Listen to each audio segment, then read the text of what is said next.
Welcome to Traction Control, and today I'm going to be driving one of my favorite Mercedes-Benz, and that's the Gullwing.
Time now to test drive the SLS AMG Mercedes-Benz.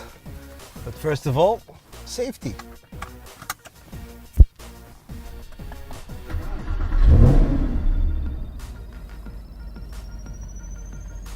Here we go.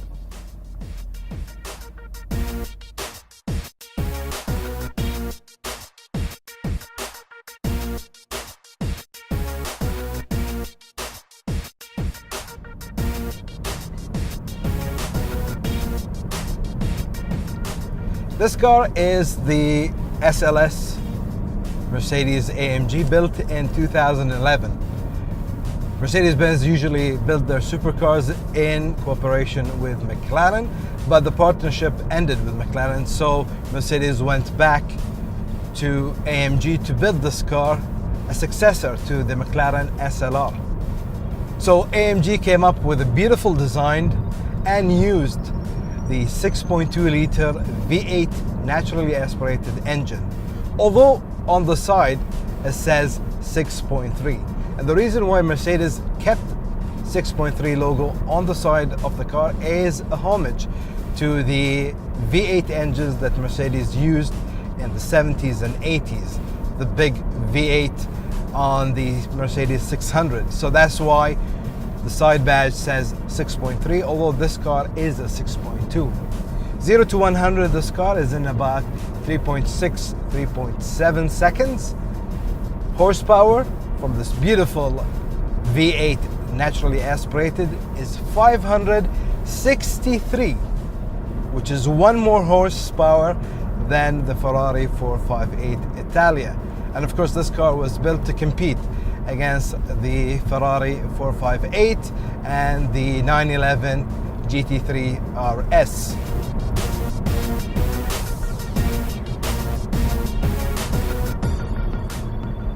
When AMG came up to build this car, they came up with a beautiful design, which is having the engine in the front, but although this engine is in the front, it's a mid-engine vehicle because the engines are located behind the front wheel axles. So technically this is a mid-engine car, and the transmission is way in the back to keep the weight distribution perfectly done. This car comes with a 7-speed automatic dual clutch transmission, which is exactly the same transmission as the one used in, I think, the Ferrari California. Speed, acceleration,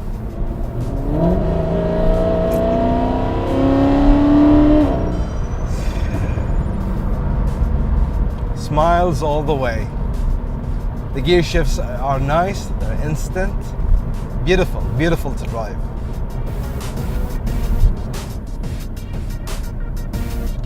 Handling of this car is on the roads very nice. You've got many drive mode select. You've got the controlled setting, the controlled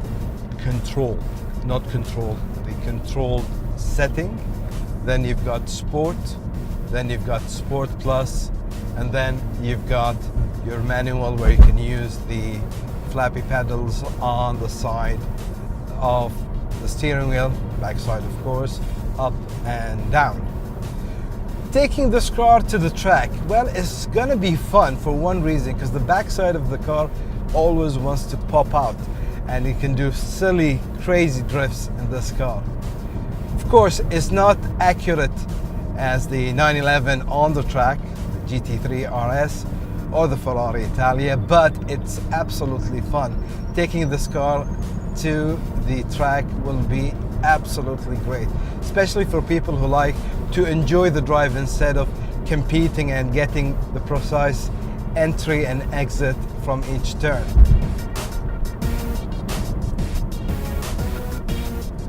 And of course the design of the car, the gull wings, the doors that open like the classic 300 SL.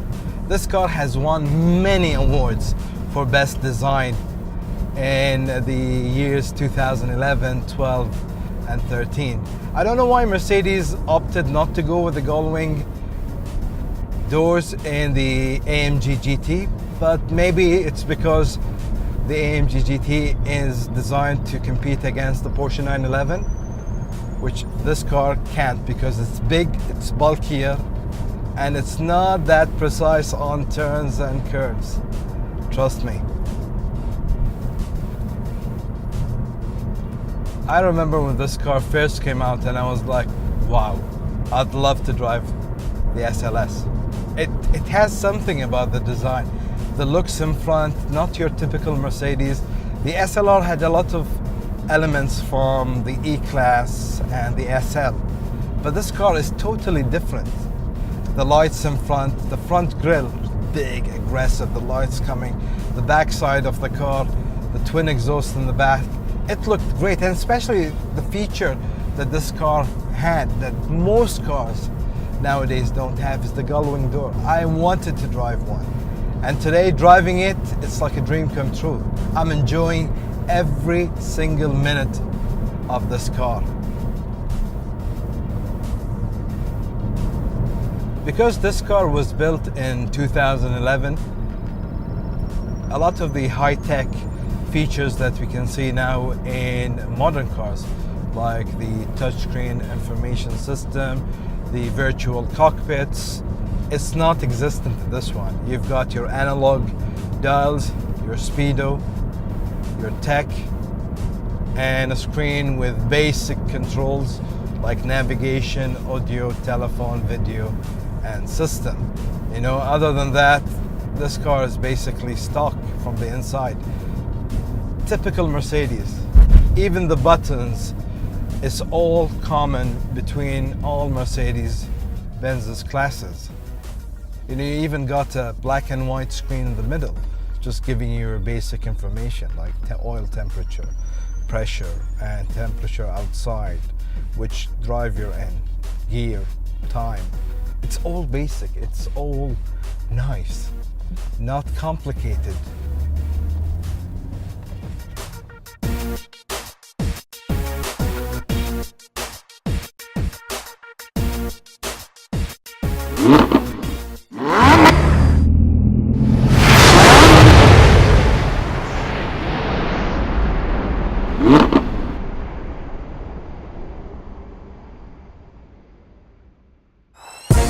Now it's time to see the exterior of the Mercedes SLS. First of all, we're going to be closing the nice gull wing doors, and starting from the front to the back, you can see the nice lines that AMG did on this car going till the back. We are welcomed with a nice carbon fiber side mirror. This car has been modified a lot. We've got a lot of carbon fiber on the side as well, the side skirt carbon fiber for more aero, and of course looks coming to the back, the nice big fat AMG rims, and of course the redesigned backside of a Mercedes. AMG did a totally newer design than the predecessor of this car, which is the SLR. You've got the SLS in the back, which means super light sport, and you've got of course the carbon fiber spoiler that opens at high speed for more downforce on the backside of the car. And you've got the customized carbon fiber diffuser in the back, and you've got the nice two side exhaust done beautifully in chrome. If we come to the front, you can see the new aggressive front grille of the Mercedes, welcomed with a big badge in the front. And of course you've got your normal air intake scoops and carbon fiber front lips for the car for more downforce and aerodynamics. One thing I'd like to show you, you see the size of the hood? It's big for one reason. I'll show you now. Gonna pop the hood up. Here we go. The reason why AMG made the hood so big is because of the engine. Of course, the nice 6.2 liter naturally aspirated V8, but the car's engine is located behind the front axle of the car, which makes this car technically a mid-engine car. And the reason why AMG put the engine in the back of the front axle is to do a perfect weight distribution between the engine and the transmission, which is in the back. And this engine was built by a guy called Rijad something. It's German, I think. So Rijad built this engine that's put nicely inside of the engine bay. That's why we've got a big trunk. And one more thing I'll show you about the trunk. The hood can go up to here. Have you ever seen a car that's hood open this big? Only an AMG SLS.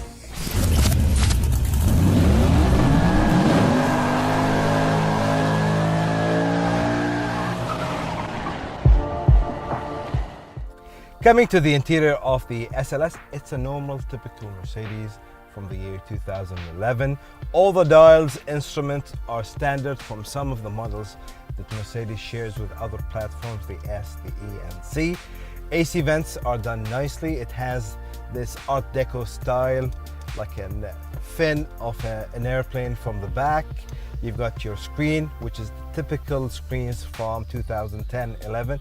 Has basic stuff in it, no touch screen at all. It's done with the instruments on here. You've got your navigation, your audio, your telephone, your system, and of course you've got your normal AC controls and dials.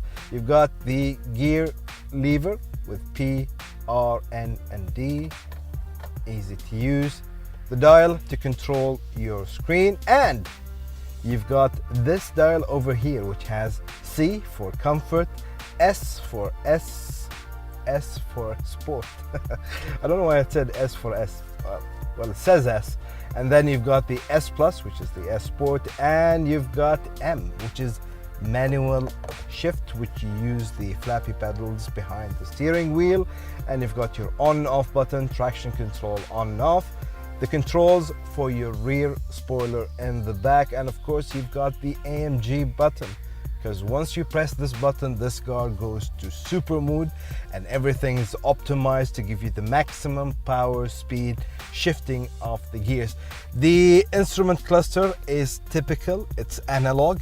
You've got nice chrome and aluminium finish in the middle. You've got a black and white screen in the middle with your basic information. You've got your oil pressure, temperature, water temperature, time, temperature, and of course if you go through, you've got the settings, service, audio, navigation, trip, basic controls in this car, and basic screens and instrument, because don't forget this car was made in 2011. Well, one of the things I like about this car is, like, I'm sitting here, and because the doors are designed to be opened like a gullwing, you've got big space in the headroom.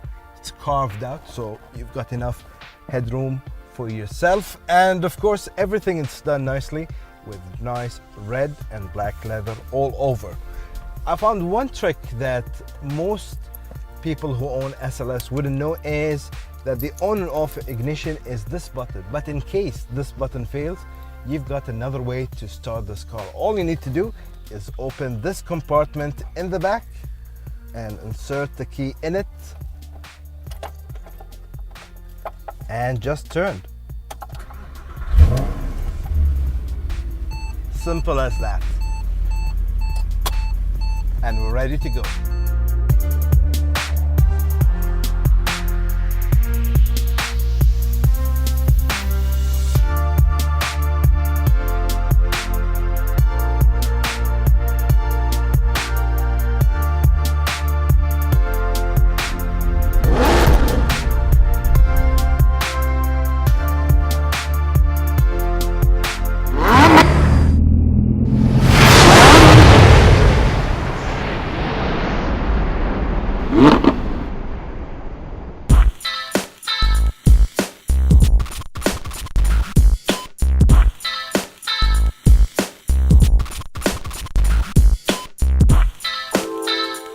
So here we have the review of the SLS Mercedes-Benz. I hope you enjoyed the show today.